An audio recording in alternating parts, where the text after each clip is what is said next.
नमस्कार, आप देख रहे हैं एक्सप्रेस न्यूज भारत और मैं हूं आपके साथ मानसी। एक बड़ी और दिल को झकझोर देने वाली अपडेट के साथ आज सुबह से ही एक नाम बहुत चर्चा में चल रहा है और वो नाम है युवा नेत्री हिमानी नरवाल का।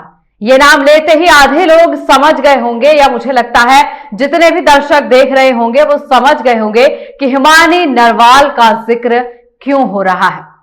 हिमानी नरवाल जो कि राजनीति में कांग्रेस पार्टी के साथ काफी सक्रिय थी।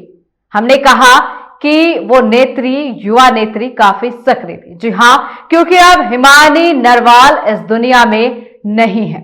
आपको बता दें कि बहुत बेरहमी से हिमानी नरवाल की हत्या की गई है और हत्या करने के बाद उनका शव एक सूटकेस में भरकर रोहतक के सांपला कस्बे के पास सड़क किनारे फेंक दिया गया। शुरू करते हैं पूरी चर्चा आपके साथ और आपको बताते हैं कि क्या हुआ और कैसे हुआ। 1 मार्च की सुबह रोहतक का सांपला कस्बा सोचने को मजबूर हो गया कि नीले सूटकेस में से निकला लड़की का एक शव आखिर इतनी बेरहमी से कोई किसी को कैसे मार सकता है। पहले शव की शिनाख्त करने में थोड़ा समय लगा, लाश को लेकर सस्पेंस बना रहा, लेकिन जैसे जैसे समय बढ़ता रहा सामने आया कि वो लाश, वो शव युवा नेत्री कांग्रेस के साथ राहुल गांधी ने जब भारत जोड़ो यात्रा शुरू की थी और हरियाणा के पूर्व मुख्यमंत्री भूपेंद्र हुड्डा के साथ भी काफी सक्रिय नजर आती थी। 10 सालों से वो कांग्रेस के साथ, कांग्रेस पार्टी के साथ काम कर रही थी और राजनीति में अपना भविष्य देखना चाहती थी, लेकिन किसको क्या पता था कि इसका परिणाम इतना बुरा निकलेगा। अब तमाम तरह के सवाल खड़े हो रहे हैं कि आखिर हिमानी नरवाल का कातिल कौन है। आपको बता दें कि हिमानी नरवाल का जो शव मिला है सूटकेस में से, हिमानी नरवाल के गले में चुन्नी बंधी हुई थी, दुपट्टा बंधा हुआ था, उनके हाथों पर मेहंदी भी लगी हुई थी और उनके नाक में से खून बह रहा था। यानी कि यह साफ जाहिर होता है कि हिमानी नरवाल की किसी ने बेरहमी से हत्या की। लेकिन वो कौन है जिसने हत्या की और उसके बाद इस तरीके से दरिंदगी के साथ उनका शव सूटकेस में भरकर सड़क किनारे फेंक दिया गया। क्या कातिल को अंदाजा नहीं था कि सूटकेस खुलेगा तो लाश भी बाहर निकलेगी और उसके बाद कई तरह की जांच बैठाई जाएंगी। हालांकि आपको बता दें कि इस पर एक्शन ले लिया गया है। 5 टीमें गठित की गई हैं कि हिमानी नरवाल की इतनी बेरहमी से आखिर हत्या किसने की है। आपको बताने से पहले आप सबसे पहले भूपेंद्र हुड्डा का बयान सुनिए जो उन्होंने कहा है, उसके बाद उनकी मां ने जो कहा है वो भी बयान आप सुनिए। लेकिन मैं आपको बता देती हूँ कि हिमानी नरवाल की मां ने कहा है कि हमें कभी न्याय मिला ही नहीं, पहले मेरे बेटे की हत्या कर दी गई थी और अब पार्टी और इलेक्शन ने मेरी बेटी की जान ले ली। हिमानी नरवाल की मां ने ये क्यों कहा? हिमानी नरवाल की मां कहती हैं कि ना उन्होंने अपनी पढ़ाई देखी, ना उन्होंने अपना करियर देखा, ना उन्होंने अपना भविष्य देखा।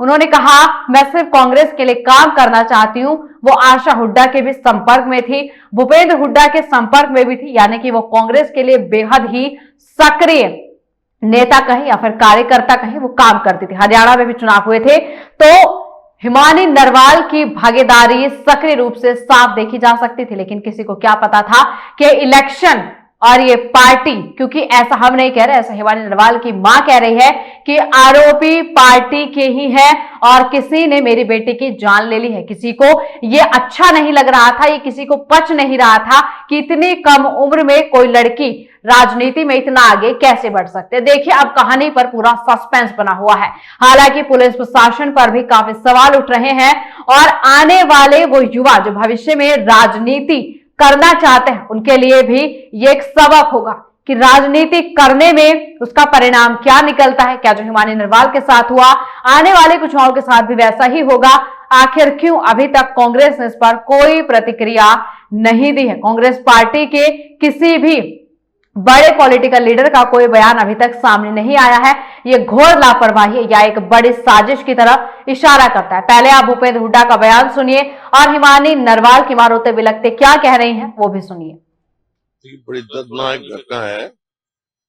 हरियाणा में कानून व्यवस्था बिल्कुल ठप हो चुकी है और जो क्राइम अगेंस्ट वुमेन जो है, और हरियाणा पूरे देश में नंबर 1 है।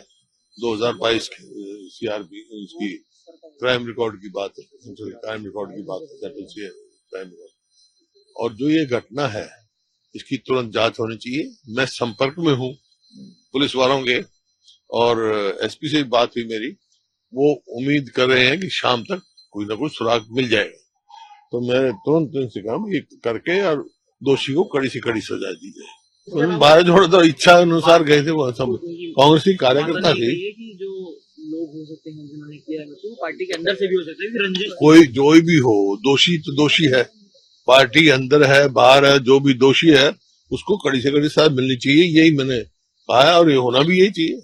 28 फरवरी को कहा जा रहा है कि वो आपके इवेंट में भी आने वाली थी, आपका इवेंट पता नहीं, मेरा तो कोई इवेंट हुआ नहीं। मैं तो 28 को गया हुआ था चंडीगढ़। सर, उन्होंने एक बात कही है कि हुड्डा साहब से अपील करती हूँ, मेरी बेटी को न्याय नहीं मिलेगा तो मैं अंतिम संस्कार नहीं करूंगी। ठीक कह रहे हैं, न्याय सरकार की जिम्मेवारी है। मैं दबाव में है, सरकार को तुरंत जो है सुराग जैसे मिल रहे हैं तो उसको तुरंत खुलासा करना चाहिए और इसको न्याय देना चाहिए। सरकार की जिम्मेवारी है।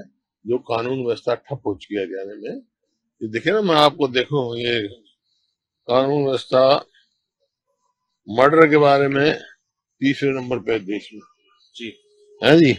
रेप में तीसरे नंबर पर है, और रेप अंडर 376 दूसरे नंबर पर है, रेप 377 नंबर 1 पर है, crime against women IPC NSL number 1 पर है, देश नंबर 1 पर है, आईपीसी क्राइम में नंबर 2 पर है। तो इतना हाई क्राइम में है।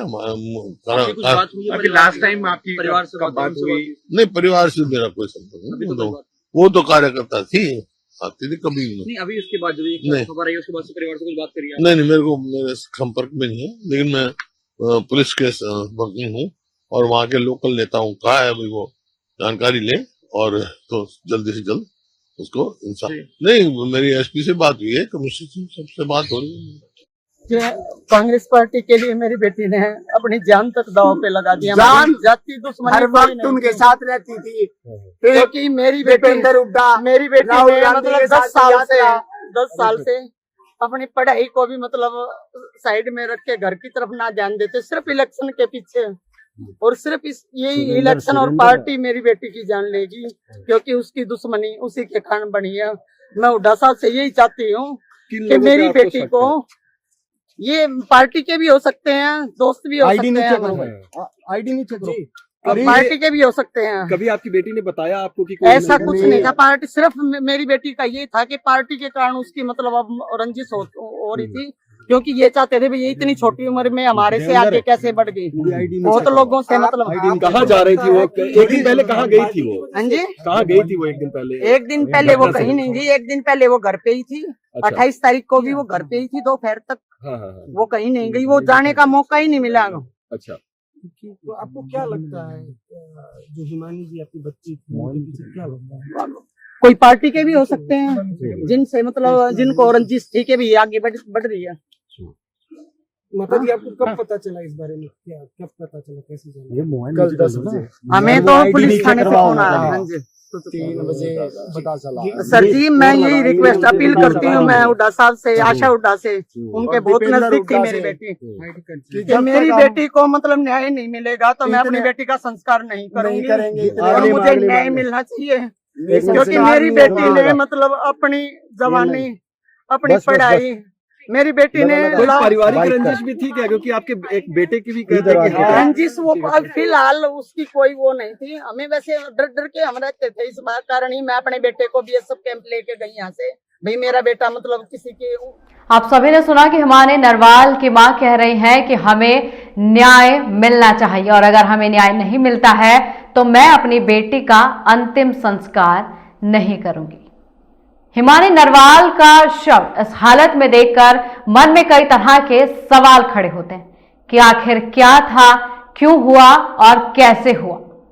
दुनिया जानना चाहती है, देश जानना चाहता है कि आखिर इतनी सक्रिय राजनीति करने वाली युवा नेत्री के साथ ऐसा क्यों हुआ।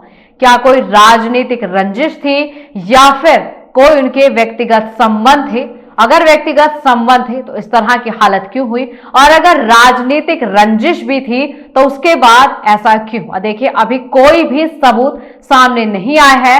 हालांकि पुलिस बहुत सक्रिय हो चुकी है, एक्टिव हो चुकी है और 5 टीमें गठित की जा चुकी है कि हिमानी नरवाल के इस हालत के पीछे का जिम्मेदार कौन है। लेकिन ये सोचने पर हमें मजबूर करता है कि क्या राजनीति करने वाले युवा के साथ ऐसा होगा? क्यों कांग्रेस अभी तक कोई भी कड़ा एक्शन या फिर कड़ी प्रतिक्रिया नहीं दे रही है? किसी के भी बयान अभी तक सामने नहीं आए हैं। हिमानी नरवाल की क्या गलती थी, उनके साथ ऐसा क्यों हुआ? अब ये तो आने वाला समय ही बताएगा कि क्या पुलिस प्रशासन की ढिलाई है या फिर क्या हो रहा है।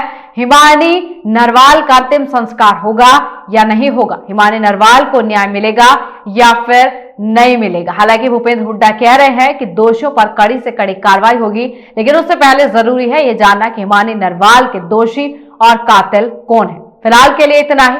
अब आने वाले समय में देखा जाएगा कि हिमानी नरवाल की कहानी की गुत्थी कब सुलझती है।